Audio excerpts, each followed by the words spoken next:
Hi hello வணக்கம் welcome to my channel. செயற்கை தொழில்நுட்பம் அதாவது ஏஐ இல்லாத இடமே கிடையாது என்கிற நிலை உருவாகி இருக்கு. இந்நிலையில் அரசியல்லையும் செயற்கை நுண்ணறிவு தொழில்நுட்பம் கால் பதித்திருக்குன்னு தான் சொல்லணும். அல்பேனியா நாட்டில் முதல் ஏஐ அமைச்சர் நியமிக்கப்பட்டிருக்காரு.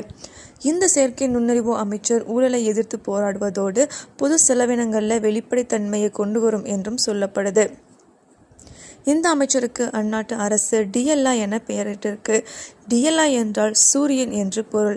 கடந்த ஜனவரியில் அல்பேனியா தளத்தில் ஒரு குரல் உதவியாளராக டிஎல்ஐ அறிமுகப்படுத்தப்பட்டுச்சு. குடிமக்களுக்கு அரசு சேவைகளை வழங்குவதற்காக இது உருவாக்கப்பட்டுச்சு. இதுவரையில் டிஎல்ஐ 36,000க்கும் மேற்பட்ட டிஜிட்டல் ஆவணங்களை செயல்படுத்தியுள்ளதோட சுமார் 1000 சேவைகளை குடிமக்களுக்கு வழங்கியிருக்கு.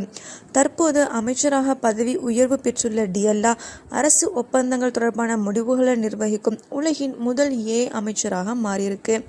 டிஎல்ஐவின் கீழ் வரும் ஒவ்வொரு பொது டெண்டரும் 100% ஊழலற்றதாக இருக்கும் என்றும் நிதி ஒதுக்கீட்டில் முழு வெளிப்படைத்தன்மை இருக்கும் என்றும் பிரதமர் எரமா உறுதியளிச்சிருக்காரு.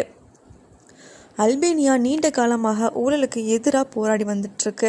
28 லட்சம் மக்கள் தொகை கொண்ட இந்த நாட்டில் பொது டெண்டர்கள் பெரும்பாலும் ஊழல் சர்ச்சைகளில் சிக்கியிருக்கு. போதைப்பொருள் மற்றும் ஆயுத கடத்தல் மூலம் ஈட்டிய லாபத்தை சட்டப்பூர்வமாக்க சர்வதேச கும்பல்கள் இந்த நாட்டை பயன்படுத்தியதாக கூறப்படுது. ஊழல் அரசாங்கத்தின் உயர்மட்டங்களை எட்டியுள்ளதாக பல அறிக்கைகள் சுட்டிக்காட்டி வந்துட்டுருக்கு. செயற்கை நுண்ணறிவு அமைப்பை நம்புவதன் மூலம் மனித சார்புத்தன்மையை நீக்கவும் அரசு ஒப்பந்தங்களில் முறைகேடுகளின் அபாயத்தை குறைக்கவும் முடியும் என அல்பேனிய அரசாங்கம் முழுசாக நம்புது. எதிர்வரும் 2030ஆம் ஆண்டுக்குள்ள ஐரோப்பிய ஒன்றியத்தில் சேர அல்பேனியா முயன்று வந்துட்டுருக்கு. அதற்கு முன்னர் தங்கள் நாட்டின் மீது இருக்கும் ஊழல் கரையை போக்க இப்படியான நடவடிக்கையில் அந்நாட்டு அரசு இறங்கியிருக்கு. ஐரோப்பிய ஒன்றியத்தில் சேர ஊழலை ஒடுக்குவது ஒரு முக்கியமான நிபந்தனை.